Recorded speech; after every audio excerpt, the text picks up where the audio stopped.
Hello, everybody. Hello. I'm hoping everybody is in here starting the financial freedom webinar, financial freedom from your student loans. Glad that you're here. Glad that you're here. We're going to get some good information today. So hopefully your day is going well. These student loans have been, a thorn in folks' side for a long time. So we're going to help you out with getting some confidence and clarity. We can't cover everything in an hour, but we can cover, or at least some information to help your journey along. There's a lot when we're talking about student loans. Man, there's so much. Yeah, I mean, there's so many different payment options. Everybody has unique situations.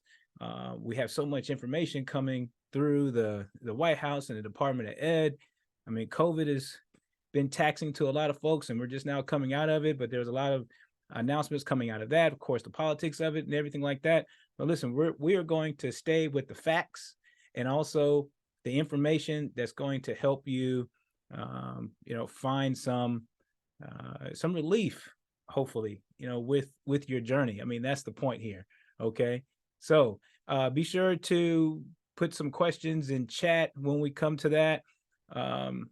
Let's see, yep. So just checking the chat line and everything like that. All right, I see. All right, some folks that are in here. That's great. All right, awesome. All right, are you wanting to get some clarity today? I'm gonna skip the part where I introduce myself fully. I'm Dr. Preston Cherry. You've seen my bio, or she wouldn't be here. So I'll let you go discover all that, through the links and everything like that. Because I want to maximize our time today together, and just give you the information that you need. All right. Well, you know what? Let's chop. Let's chop. I want to make sure that you get these information. Let's see if I can share the screen here. All right. All right, let me know in chat if you can see this. I think you can, but let's see if we're rocking and rolling here with the presentation. All right, so let's have a conversation here about student loans, particularly those in Gen X. I mean, if you're a Gen Xer, we're carrying a lot of student debt. We carry the most amount amongst the generations, so it could be a burden to our financial plans that we want to go forward and what we have right now. So it's a lifestyle effect now, and also how we're affecting each other not each other, but our plans going forward, right? So if we can better, harness these student loans, then it gives us the ability to achieve overall well-being, right? Now and in the future. So I like to say all the time, optimize your life later and maximize your retirement in the future. Okay. All right. So let's go ahead and kick off. I have to say this. Oh my gosh. So, at the end of commercials or anything like that, they have all the disclaimers. They talk real fast, or blah, blah, blah, blah, blah, blah, right? With disclosures and disclaimers. The key thing here is that you can always go to the website and see the disclosures. I've included links in throughout this presentation. So when we follow up through another email, we have a special announcement at the end of the course, then you will receive these slides. So that's another thing about being in this presentation, is that when you receive this information, it's all in one place. All right. It's also all in one place it's a lot of places, but particularly, and we're going to go through this in the future slides, is studentaid.gov is going to be your friend. Studentaid.gov is going to be your friend. Okay. But this slide deck right here is going to consolidate a little bit of information for you and have some links. So I've made that easy for you. But about this disclaimer is that none of this is financial advice. It's for your educational purposes, and that we're not having financial advice and not have recommendations. So consult your professionals. Okay. Now, I am an advisor and I do this for a living, but this particular webinar is not advice. It's just for education. All right. All right. Okay.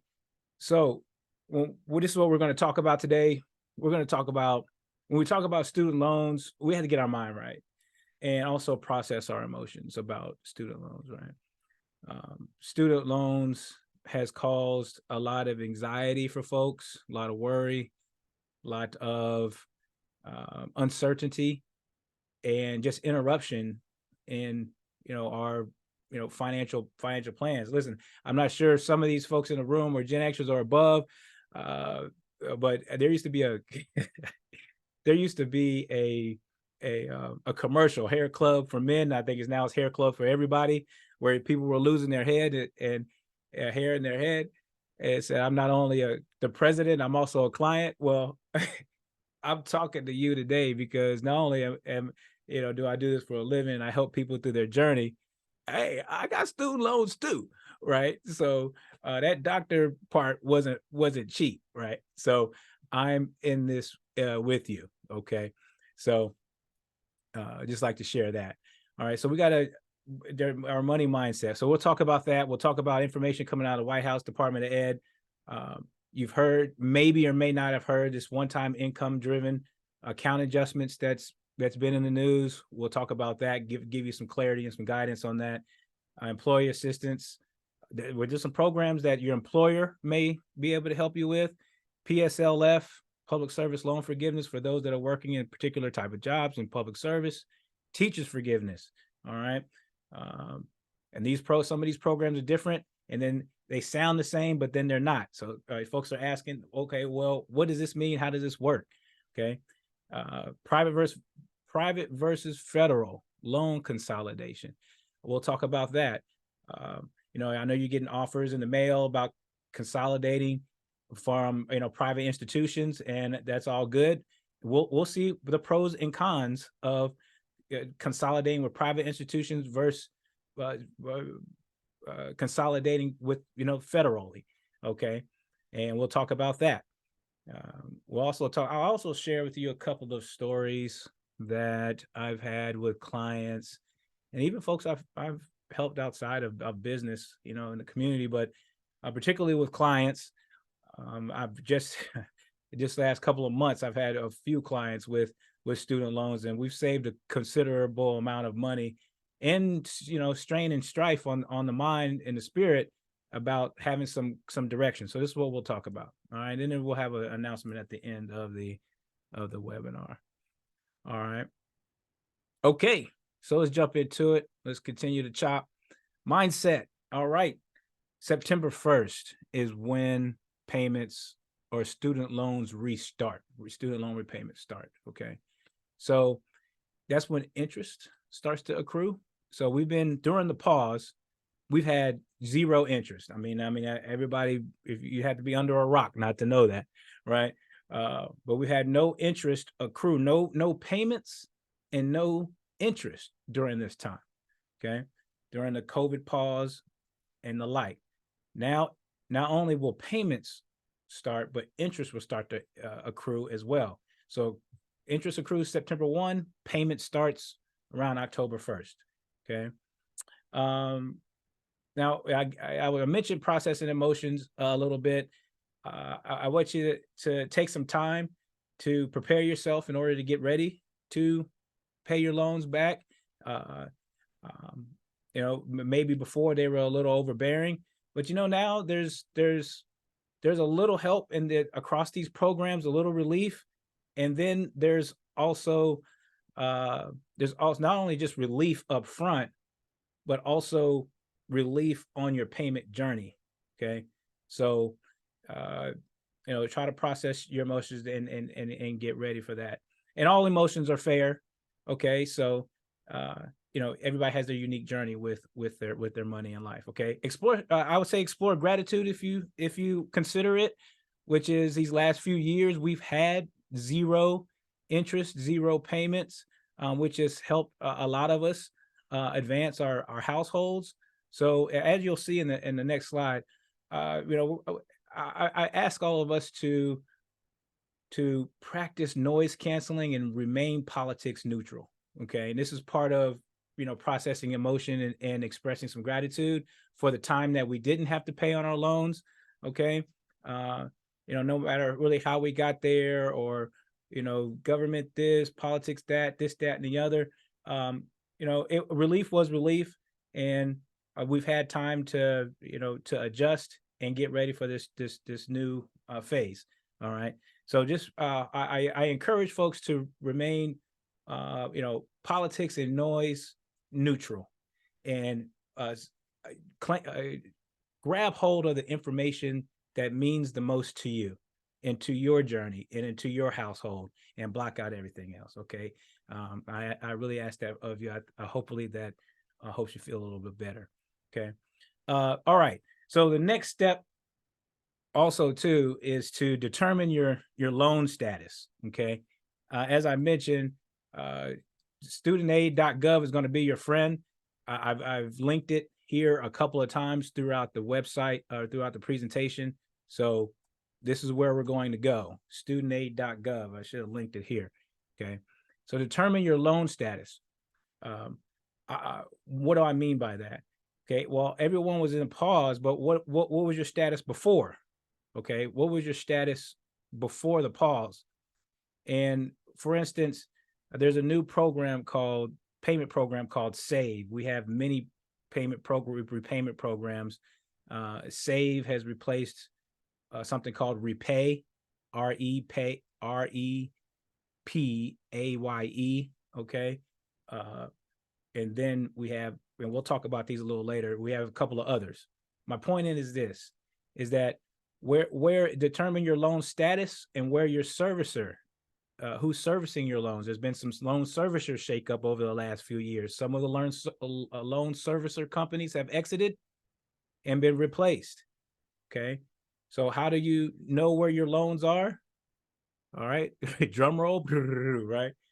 Studentaid.gov. Okay. So you're able to go to studentaid.gov, and let me see if I can real quick while I'm talking here. Studentaid.gov. Okay. All right. And I just Googled it, and I'm just going to, hopefully I'll walk you through. I'm not going to walk you through because we don't have time today. But when you go through studentaid.gov and you ask, how do I find out which loan servicer is, has my loan? Okay. Then you log into your account here, and then you can find out where your loans are. All right. So you got to log in and do all of that. Okay. So studentaid.gov helps you out. As you can see right here, just log on, and then you will get a report about your loan situation, how much it is, what's your status, who's servicing your loans, and the whole 9 yards. Okay. This is where you want to start. That way, you know where your next steps can be. Okay. All right. It will tell you, because I've looked at mine myself. It will tell you, I've looked at my loan servicer. So that's another thing. After you find out who's servicing your loans, you want to go ahead and log in to your loan servicer. Okay. They're going to have a lot of updates for you. All right. So do that. Also, now the next step here is, now that you know your loan status, because your servicer and studentaid.gov will more than likely give you a estimate of what your payment is going to be, depending on what program you were before the pause started. All right. So that's why you need to know your status. All right. Then because you know your status, you could then start taking the necessary steps to choose which program you can do to shape your payment, your new payment, to your current situation. Well, how the heck do you know your current situation? Well, this is where we have those money conversations with our household at this point. Okay. So review your near, mid, and long-term goals. Okay. So this is goals and alignment. These two words are going to come up in the future. It's very important that you look at your spending plan now and your goals now to see, your cash flow, your investment, your saving and investments, what goals you have. Maybe you're saving up for something, buying a house, your next house, whatever it may be, vacation, changing jobs, whatever it may be. Okay. We have to be able to know where we are with our money. Okay. This way you'll know, this will help you select which payment plan to go, further. Okay. A, we know our status at the student aid gov. B, we know our status with our own money. That will help us select which choice to go into as far as our payment plan go forward. Okay. Because we have money alignment. Okay. And then now we know those three steps. Then we're gonna have to go back and adjust our spending plan. Okay. Whether it be, we're adding another line item to our spending plan. Okay. So we're going to have to either find that money or reduce, because you have some leftover money they call discretionary income. All right.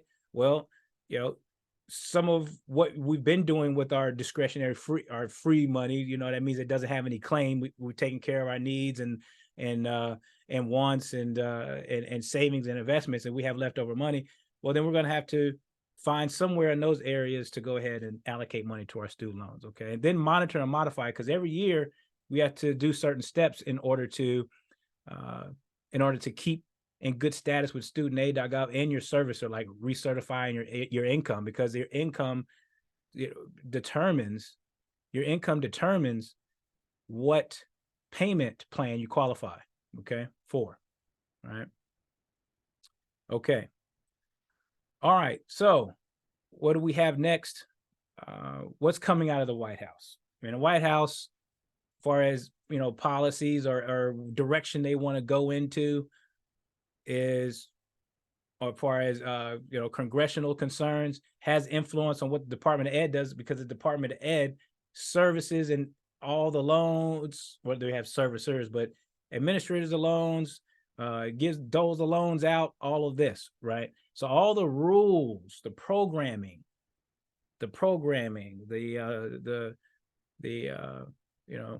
how loans are given out, and also how repayment is taken care of, all that is at the Department of Education.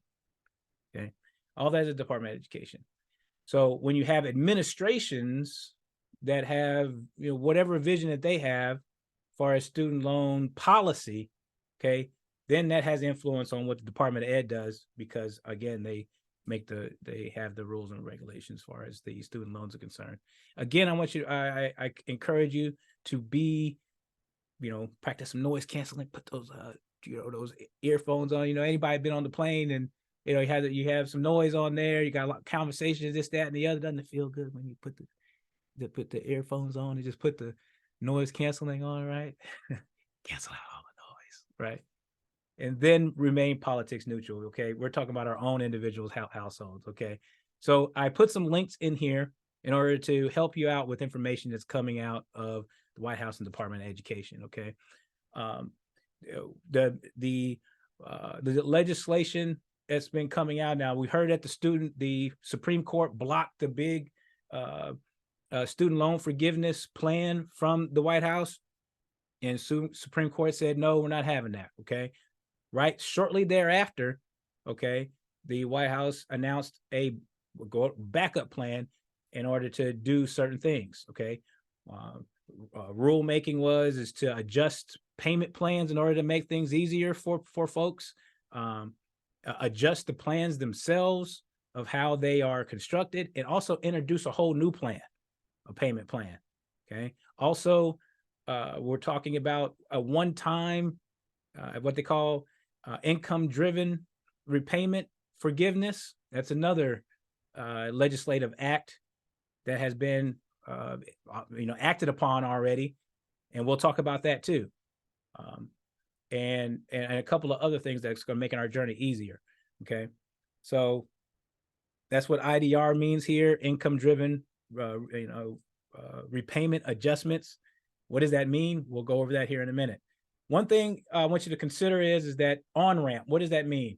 So if we have a little trouble paying our loans, all right, then in the first year, it's a little grace period, because a new rule is that if you are delinquent in any of your school loan payments in the first year, as we come out of the pause, then those periods are not reported as delinquent to your servicer, nor to the credit bureaus. Okay. So again, giving you a little bit of space in order to not have any negative repercussions for, getting back on track. Okay. We also had some recent updates on IDR, which is income-driven repayment adjustment. Okay. We've had that here recently. So we got the Supreme Court blockage, but we've got a whole other areas where I shared with you IDR. What does that mean? All right. Well, the rules were sometimes people that have been paying or qualified to pay for a long period of time, weren't getting credit for, payment months and the like. So the IDR adjustment says, well, yes, the school loan repayment system has been fractured for many years. Okay, for many years. So we're going to go back, look at some months across this qualifying period. And since the system was somewhat broken during as far as repayment tracking is concerned, we're going to give certain folks credit for those months of payment, even if some of those months were in forbearance or deferment. Okay, so this is what IDR adjustment is going to be one time. One time where they're going to make this adjustment. They're going to look at the history, and we'll talk about this here in a bit, and make an adjustment. Okay. All right. All right. So another one that's coming out is an update on standard forgiveness, which is standard forgiveness is, well, you're paying on your loans for 20, 25 years as far as making qualifying payments. You can take longer to accumulate 20 to 25 years of qualified payments, which is months. All right, they go by months. So after you've accumulated months of qualifying payments, then your student loans are forgiven in the regular way, quote unquote. All right, after that, time period of qualifying payments. In the past, having forgiveness through that way has been taxable.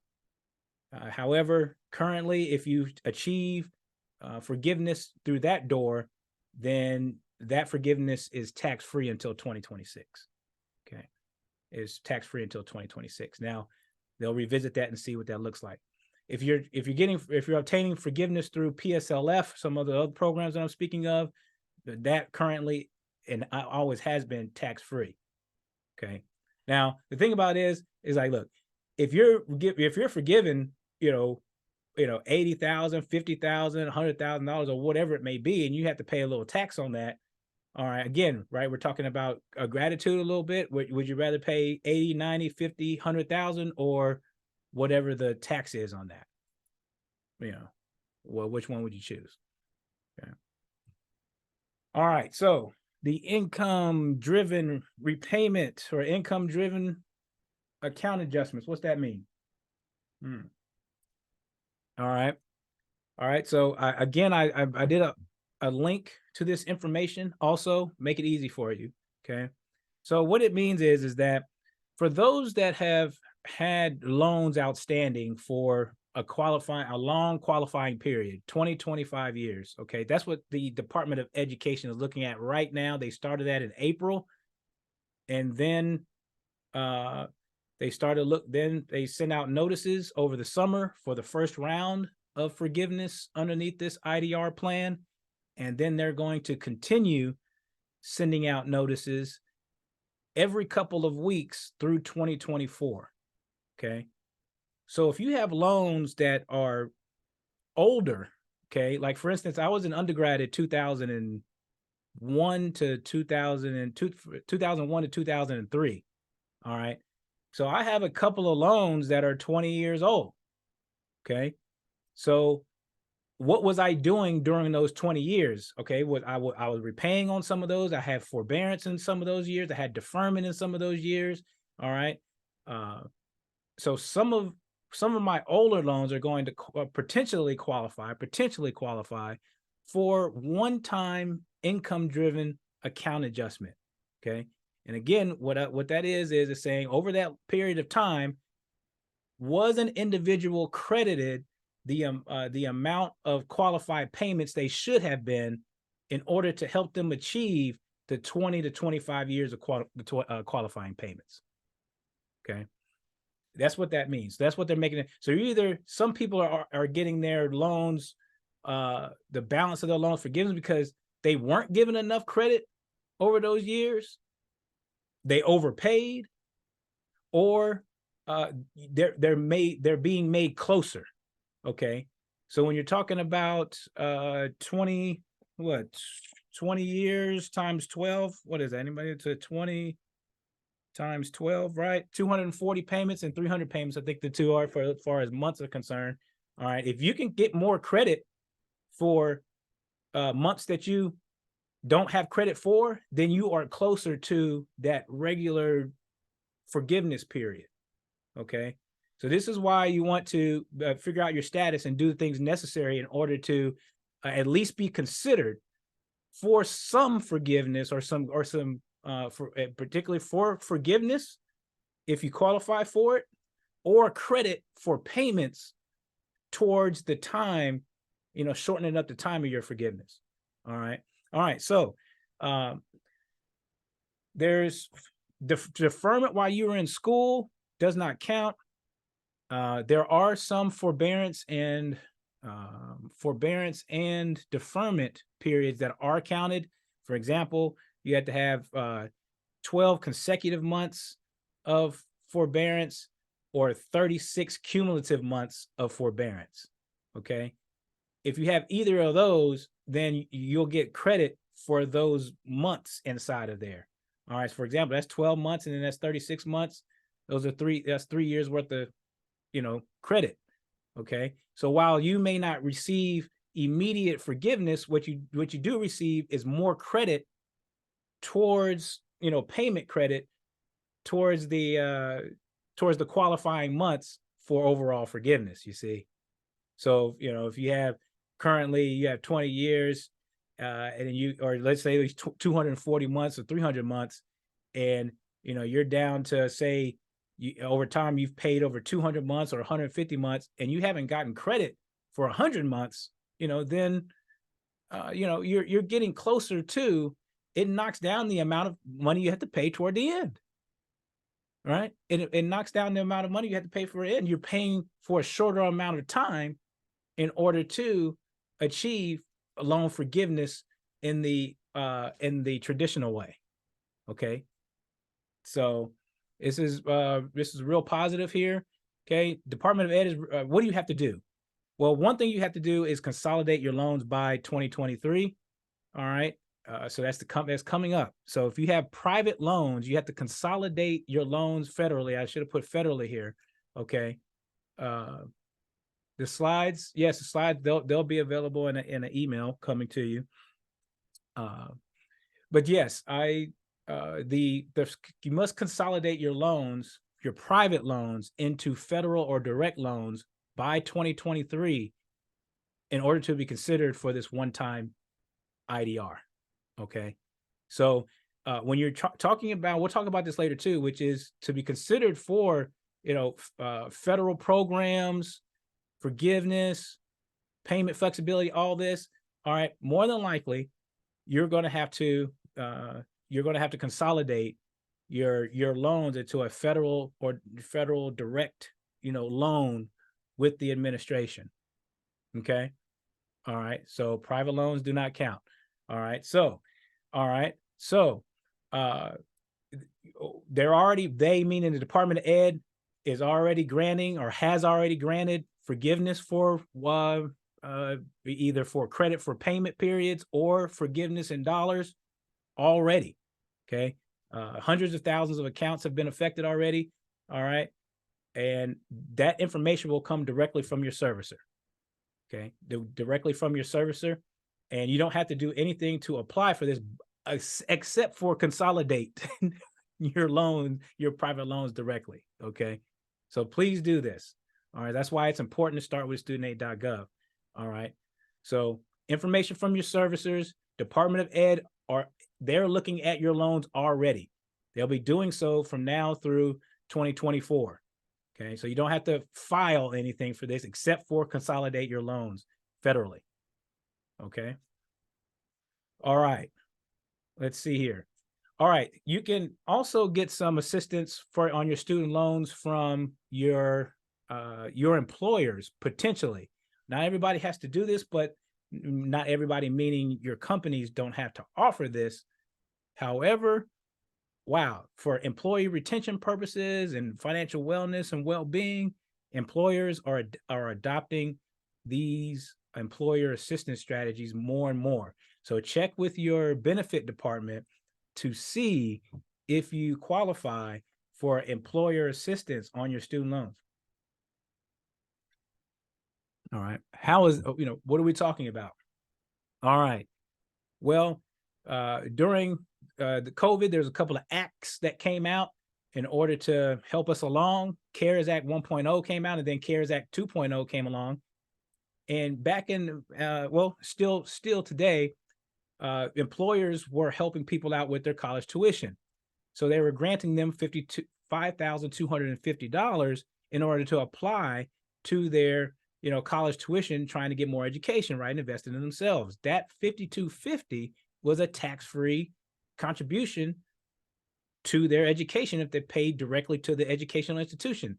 Well, the CARES Act said, well, let's use that method or that rule and apply it to student loans. So your employer can use that tuition-based assistance to apply directly to student loan. Meaning your employer can use that $5,250 to send directly to your student loan payment per year, tax-free. Oh my goodness. Who wouldn't like that, right? All right. So that's one way. Okay. So check with your employer about that. Check with your employer about, see if they offer that. Okay.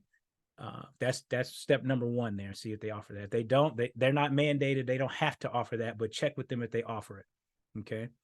Retirement payment plan is new for us, CARES Act 2.0, which is it's inspiring or hopefully encouraging folks to contribute to the retirement plan and pay off their school loan debt. So you can do and, not or. Here up until now, folks were they were choosing. All right, I'm paying so much on my school loan that I don't have enough money left over, or I'm not maximizing my dollars, depending where you are on the economic scale. I'm not able to maximize my dollars. Either way, wherever you are on the salary line there or the income line, either you're not maximizing your dollars to your retirement plan because you're paying on student loans. Well, this rule says, well, if you defer money into your retirement plan and then use some of your money out of pocket to pay your school loans, well, that money that you paid to your school loans, your retirement plan will consider what you paid to your school loan and match that, and include that as part of your employer match to your retirement. So not only are you deferring some salary to your retirement plan, you're to qualify for the match, you're also paying your student loan direct, and to a certain amount, they'll say, okay, since you're paying on your school loan, all right, we'll also consider how much you're paying on your school loan and gross up your employer match. Okay, so you can receive the full amount. Okay, so you're getting kind of like a double dip there.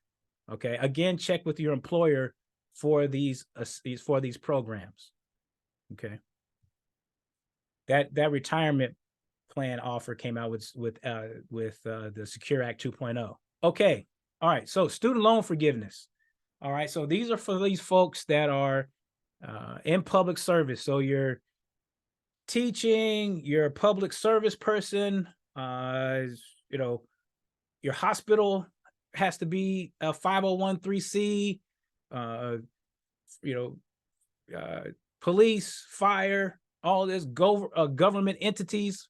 Okay, so governmental, tribal, as you can see, federal, state departments. All right, so it's like, okay, so public service. And how do you know that where you are working is considered, all right, a program for as public service. All right, I'm glad you asked. All right. Studentaid.gov. All right. So studentaid.gov, I even clicked it for you here for as eligibility is concerned. Let me go ahead and pull that up here. All right. So there's a tool here. And what it helps you do, okay, is find out if there's a mechanism in here that helps you find out, is your institution, PSLF eligible? Because you have to figure out if your institution is PSLF or your employer is PSLF eligible. Then you can go about submitting the applications necessary in order to, prove that you're working there, and then certify the time that you've spent at the employer. Okay. So you can log in here, search for qualifying employers right here. Okay. You can start your search and get after it. Okay. Then you have to go about filling out a form from the student aid department and from your employer. They're going to make you fill out a form too. You have to sign this form either electronically or by hand, and the signature has to be, a signature. It can't be like some sort of, it could be digital sign, but it has to be evidence that you actually moved your hand there and signed sign the form. Okay. So that's the first place to start. And then your loan service is going to be Mohila. All right. I've linked there. So when you consolidate, and also too, you're going to be asked to consolidate your loans as well federally to the federal institution. Okay. Because your private loans don't qualify, this, that, and the other. Actually, for IDR, your FEEL and direct loans will apply, but if you have FEEL loans for PSLF, they won't qualify. So again, there's eligibility first, what institution you're working for, then you have to apply and then consolidate and then go through this process. And public service loan forgiveness is not only is it tax-free after making 120 qualifying payments, okay, the forgiveness at the end is tax-free, unlike the standard forgiveness, although the standard forgiveness is tax-free until 2026. Okay. Also, the qualifying time period is different. PSLF is a 10 years cumulative. The standard program is 20 to 25 years. So PSLF is shorter. Okay. Also, too, all right, this is very key. All right. When we had the payment pause, okay, the months that were inside of that payment pause counts towards your qualifying payment periods. Woo! All right. So you have to get certified for that too. Okay. So for instance, it's 3 years, even if none of us paid, all right, but you still get credit for that. All right. So, but there's a process for that, meaning all of what I just said, consolidate your loan, figuring out if you're eligible, getting certifying your employment, this, that, and the other. Okay. So really good information there as far as, getting credit for, if you're in PSLF, if you serve for a public service institution, getting credit for the pause. Okay. All right. Well, there's another one called the Teachers Loan, Teachers Forgiveness, the TLF. All right.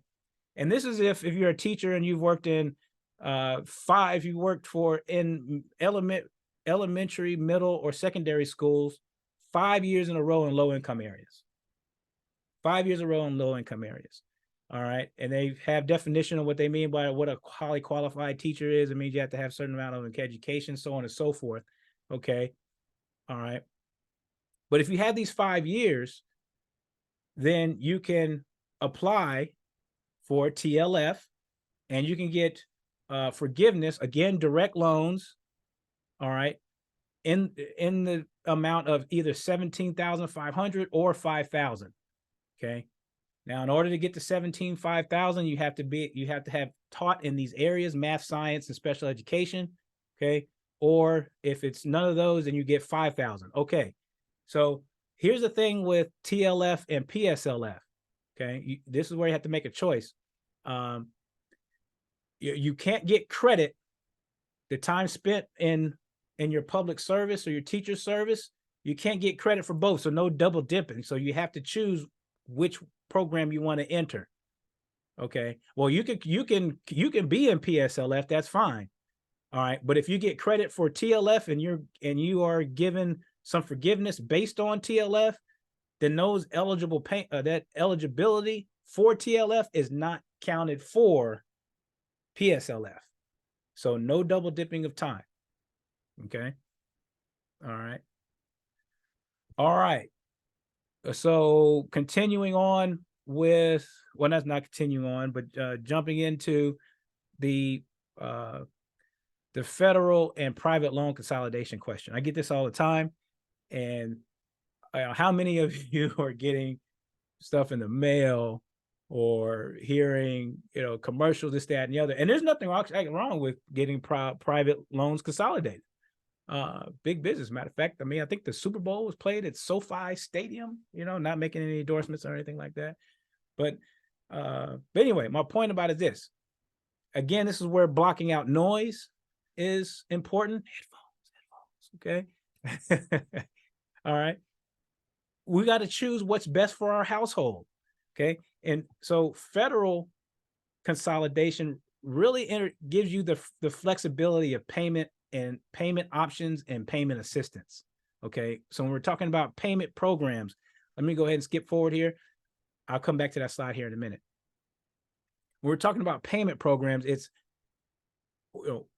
what type of payment programs does the Department of Ed offer that we could enter into that best fits our household, as far as member alignment and goals, okay, and our capacity to pay and time period to pay.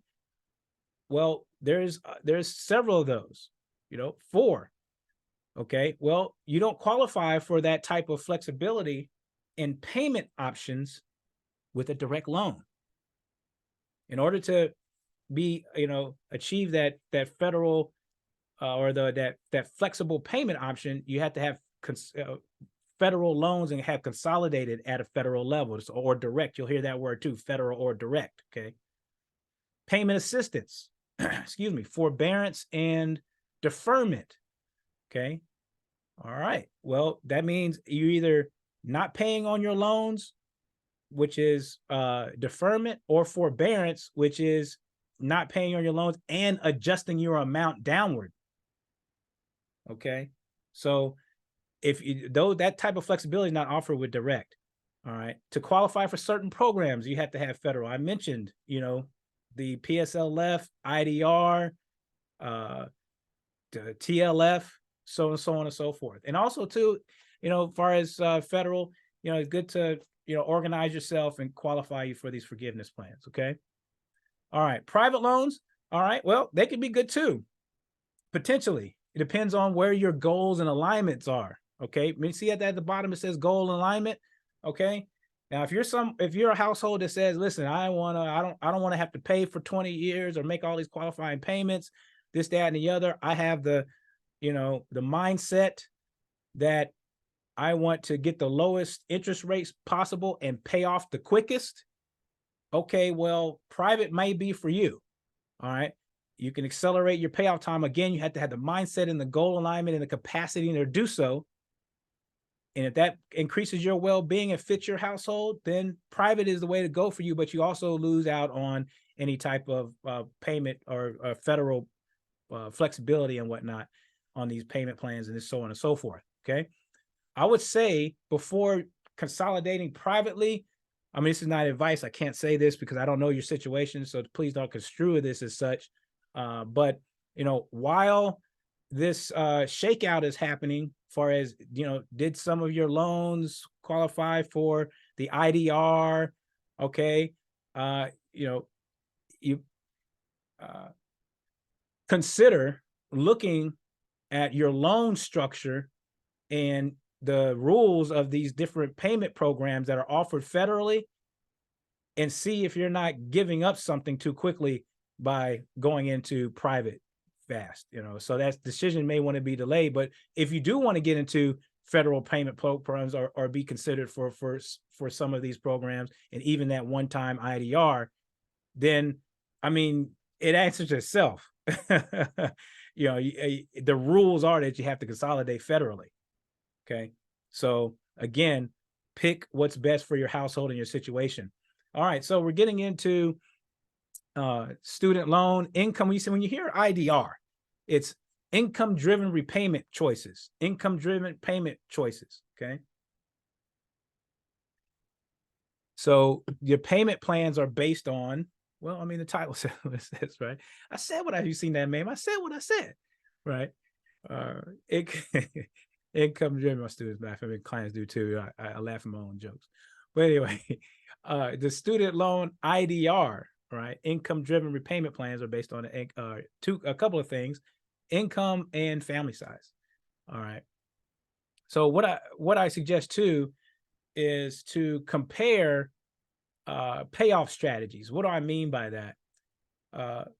Even with your private strategy, if you choose, or any one of these, actually, compare how much you would pay over a period of time, say 10 years, 15 years, 20 years. Okay.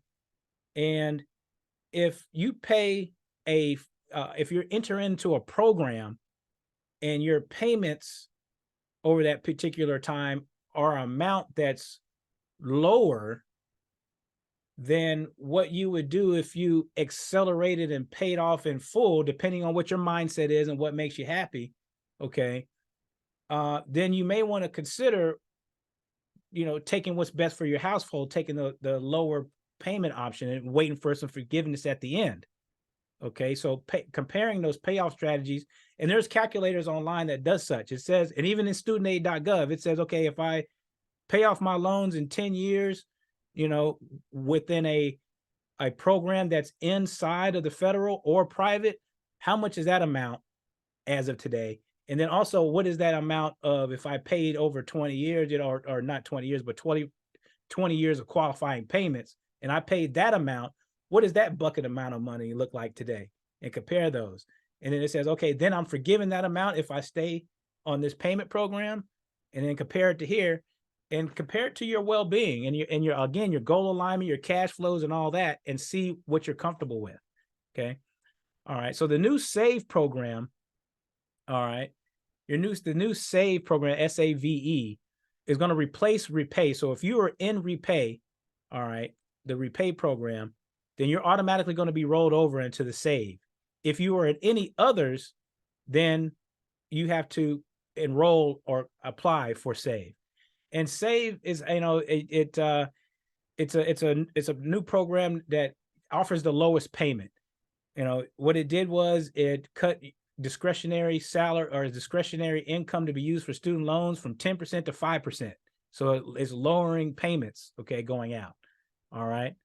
For undergraduate loans, eliminates capitalizing interest on interest. So if you didn't pay enough to cover your interest on 1 month, that interest is now not charged additional interest the next month. A lot of issues were over the years is that interest was being charged on interest, ballooning loans. Okay, so that has been eliminated. All right, and also too, if you're a coupled household, it excludes spousal incomes for married filing separately. I'll get to that in a minute, because for those that have, a little bit more wealth capacity, so to speak, it says, or higher incomes. All right, it says, okay, well, you may not qualify for one payment program, and you may have to come more out of pocket. So what strategies are available to you? All right, the next one may be income based, where 10% of your discretionary income is considered for student loan repayment. Income contingent, 20% of your discretionary income is considered for repayment. Okay, so income contingent, you're going to pay a little bit more than likely. Income based, a little bit less. Okay, but both of those are more than repay, more than likely. Okay, because of the income qualifications of the save. Okay, that's why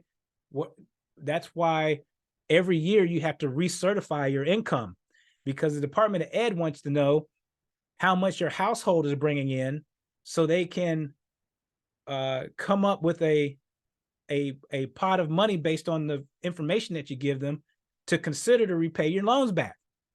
Okay, so that's why it's called income-driven repayment plan.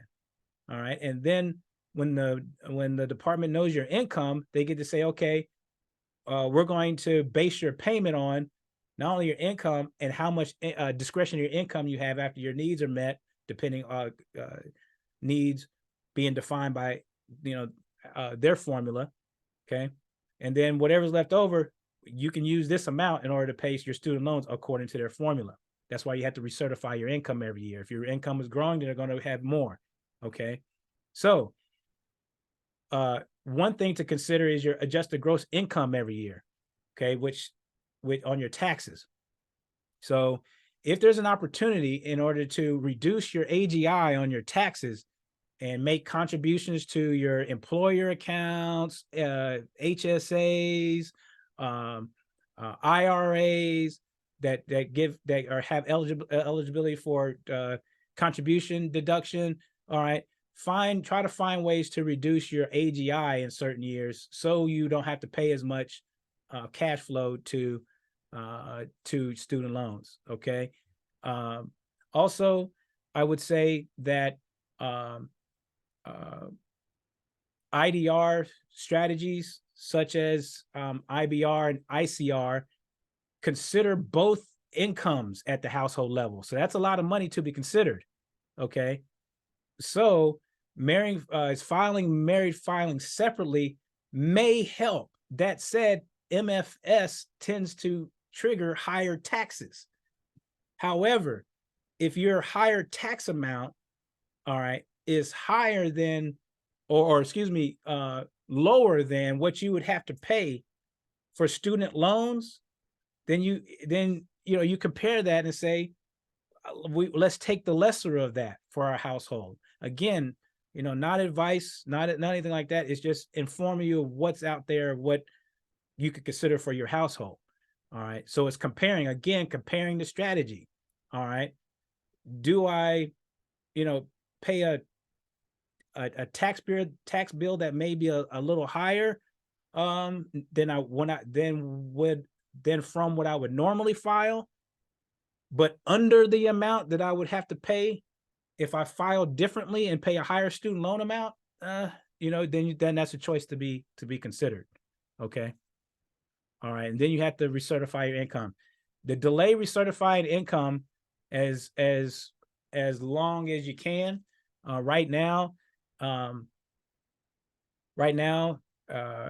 because these programs and offerings are trying to find their footing, then recertifying is a little bit delayed. So try, if it's not mandatory of your processes of consolidating and starting your student loan repayments, okay, all that, then delay certifying if you can. Okay. All right. So I would say that I just want you to get started. I want you to log into your servicers, studentaid.gov. I'm gonna go back before I share a story, and I'm gonna share an announcement, but I want to go back up here and just start with what you can start doing. All right. Is getting that money mindset right, processing your emotions. Start taking action now, because the repayments are here. Okay. And if we can get a better harness on the student loans now, particularly when we have our goal alignment set. All right. You see, I just had a little smile there. I think that hopefully that brings a little joy to you too, a little bit, even though we're paying a bill, but hopefully having a little bit more clarity and control of this area will release some freedom and flexibility to your other areas and help you grow and compound in the areas that you want to aspire to and help your wealth grow too. Okay. So be sure to go ahead and check your accounts. Okay. So before I get to the announcement here, I would say that I had one client didn't even know that the teacher, the TLF was available. All right, the TLF was available. And so in this particular example, the loan amount outstanding was, lower. So it was under 50,000. And here it was like, okay, well, which one do I take? Do I take the TLF or the PSLF, right? Because the PSLF is going to take away credit, or the TLF is going to take away credit from the PSLF. All right. But this in this way, and this person or this household would have to have paid some on their student loan, but less if they would have continued with PSLF. Okay. Even though that that time doesn't carry over. So in this example, we were able to find some relief under TLF, and then begin choosing a payment plan to retire, or at least pay on the rest of that amount, and then get closer to for forgiveness the standard way. Okay, or just paying off the loan in its entirety, because that amount would have been less not going into PSLF. So just knowing about this TLF saved this client some money. There was another way here recently about the married filing single example that I shared with you. Nobody likes tax. But you know what? We have to pay it. So there's a few guarantees in life. And nobody likes talking about the two guarantees. Can you guess what they are? All right. And I'm not trying to make light of passing people that we love, but death for sure is certain. But talking about our wills and life insurance and things like that, that's about love. Do you love your family members? And also tax. The tax person has never been defeated. So we do have to pay it. So we just got to get our mind right and minimize it as much as we can. However, some people don't like writing a bigger check for tax if they could have written a smaller check. That said, writing a bigger check for tax versus a larger check for student loan payments, because you're a high earner, right? Do you pay Uncle Sam then? We always have to pay Uncle Sam. But, you go in with a little bit more different mindset at that point, right? So we actually saved this particular client a good chunk of money, even though Uncle Sam got a little bit more money out of the pocket, but it was less money out of their pocket overall because they would have paid more to the student loan payments, right? So as my father used to say, or still says, don't worry about the middle person. All right, focus on what you're getting, right? So there's a lot of, and then that money's right. Those monies can go and transfer when you're adjusting you're selecting your plan, your payment plan, and finding real money in forgiveness or closer to, and all that. Those monies, those real dollars, get shifted to other areas. Okay. As far as retirement, lifestyle, all of this. So getting control here frees you up in your wealth building process and your well-being process also. All right. We're coming around the bend. We have Q&A after. But thank you for being here. Appreciate it. We actually have a wealth building course, particularly for those Gen Xers, right? I just want to go here, for the Gen Xers in the room, wealth building at this stage. We're sandwich generation. We're at a high income stage, all of that. So if you're experiencing, wanting to optimize life now and maximize your retirement later, and you want key takeaways and actionable items specific towards wealth building, okay, and in your life stage of life right now, then this course is for you. All right. So We will be going to mastering life money balance, which is let your life lead your money, not your money lead your life.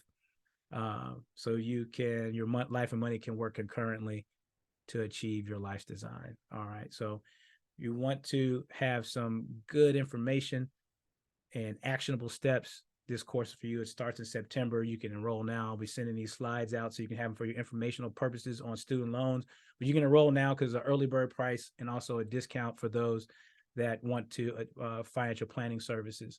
All right, if they choose after the course. Okay, so a lot of good nuggets there. Here's what we'll be talking about too. This won't be just regular old information. All right, we're going to be diving, equity comp, complex wealth protection plans, investing considerations. I mean, we're going to be talking about it all. So this goes beyond your education, just basic education here. Okay. And we're also going to be talking about the emotions about money too. Money conversations are very important. I was just having a discussion the other day with a person who said, I have a wealth of money. I'm not looking forward to the money conversations that we have to have in order to transfer it, and you don't have to have a whole bunch of money to do that, so we're going to be talking about a lot money mindset and getting our emotions and thoughts and behaviors and aligning those with where we want to go. So you'll have this. So please consider it. Hope this was good. Just some good information for you. I'll take Q&A.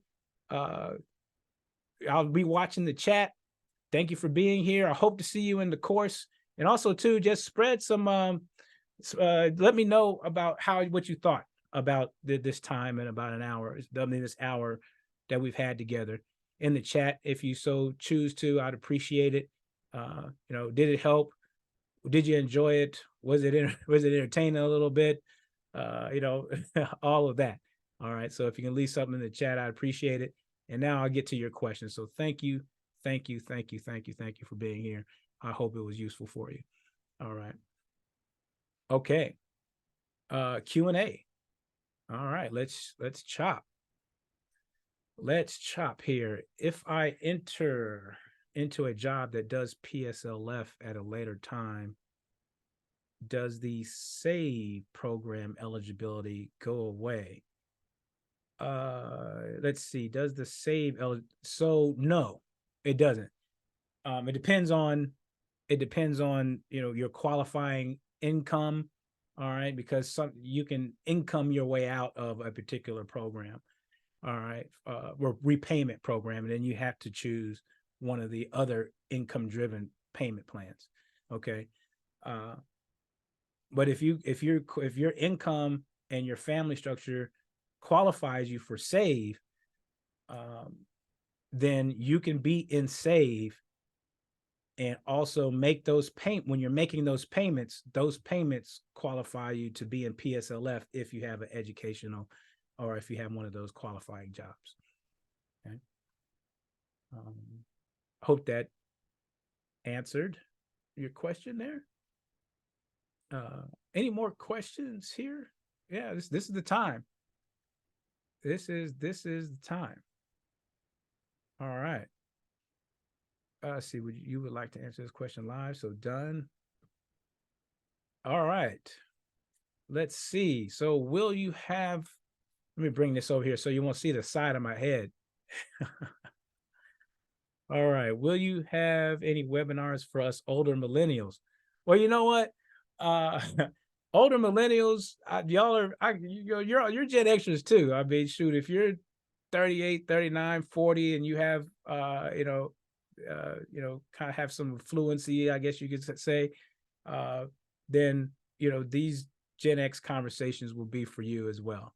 All right. Because, I mean, you're talking about what are the characteristics here? You maybe have older parents that you have to consider for their health. You may have children now. They're either late teens or considering college. You have maybe a high earner building your wealth building asset. You're trying to build wealth building assets.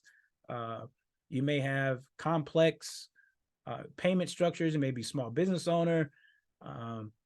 I mean, there's a whole lot. Investing, what do you do? How do you do it? What manner, what counts do you use? How, why, tax planning, all that. So, you have family. Also, too, again, I can't stress enough the human aspects of money. So if these characteristics that I explained to you fit, and you can and you also can laugh or accept some of the music and film humor that I dole out, then come on, come on, come on, come on. All right. All right. Hopefully that all right. Let's see if you enroll. Did I missed somebody else's question? Let me see. Let's see. What, hold on. Check my employer. PSL. Okay, not that. All right. Slides available. I answered that one. All right. Yes, somebody made a comment about private loans don't count for PSLF. Okay. Let's see. If you enroll in PSLF, okay. Okay. If you enroll in PSLF with a qualifying job, but then get a new job that isn't PSLF, do you still qualify? Good question. So no. I would say well, here's what happens is that the time that you spent in your PSLF position, all right, you have to work full time in that position, which is more than 30 hours a week. Okay, so you have to have full-time employment at a qualifying institution and be making payments during that time while you're full-time hours and that institution in order to receive that payment credit. Okay, and you have to do that for 120 months. They do not have to be consecutive. So if you start with a PSLF institution and you're working full-time, you make payments, those payments count. Then you stop, you work for private, those payments don't count. Then you go back to a PSLF eligible and start making payments. Then those payments then start to count again. And then when you amass 120 qualifying payments, then you get the forgiveness. Okay. All right. Hope that helped. All right. Let's see. All right. Let's see here. Stop share. Here.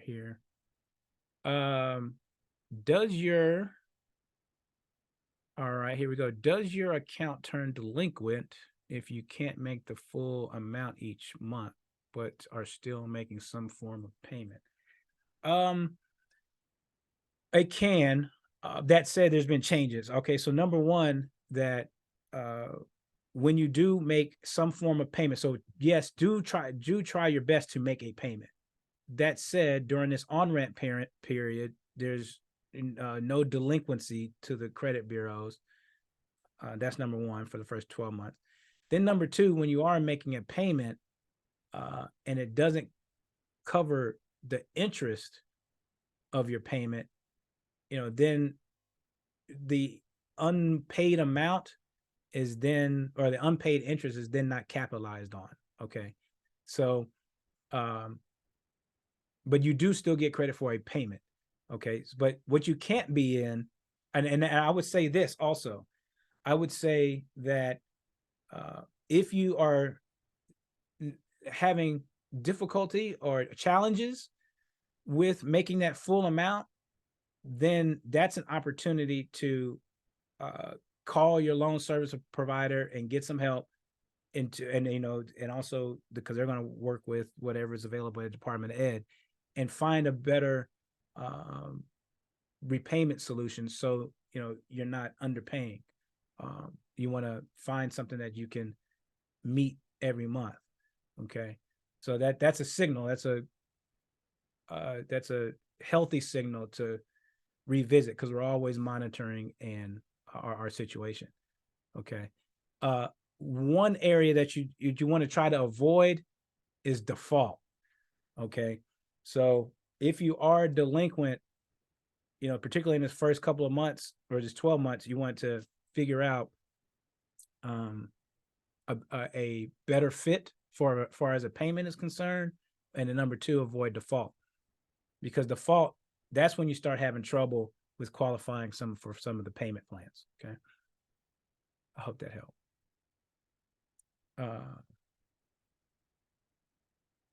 Yes, that's a good point, Angela. Yeah, that's great. Yeah, income sensitive payment program. That's another, which, for a limited time. Thank you for suggesting that. For a limited time, it'll consider lowering your payment and then ramping it up after a little bit of time. So again, yeah, that's an opportunity to, if you are having some challenges with your current budget allocation, then let's consider another payment option to be a better fit. Yeah, income sensitive. Okay, that's another option as well. Yes, love when some of the professionals drop in, or some more informed folks. It's impossible to know everything. So yeah, this is cool. This is really cool. All right. Let's see. All right, more questions. I mean, this is the time. I love Q&A, right? Q&A is good. I feel like I'm on a game show. Oh, all right. Answer live. All right. Awesome. I see we still have some participants in the room. I'm going to stay until people start filing out, but there's a considerable amount. So if you're, I like to say this all the time. I like to say, I like to say, if your question will help somebody else, because once you ask the question, somebody's going to say, yeah, that's the question I wanted to, I wanted to ask. So, all right. Well, thank you, Angela. I appreciate it. Thank you for your feedback. I really appreciate it. I mean, that's all the information that I have today. I hope any of you consider the course next time. But I'll do one more last call for Q&A. I don't want to feel anybody is rushed with their question. All right. So, all right. Well, if that's it, this will be sent out also. If you you did register because you're here, you'll receive information about course and just a follow-up, and you'll have the slides, okay, and more information about this presentation, okay. So stay tuned for that email so you can get your student loan resources and consider your future wealth building journey. All right, thank you. All right, thank you. All right, cheers.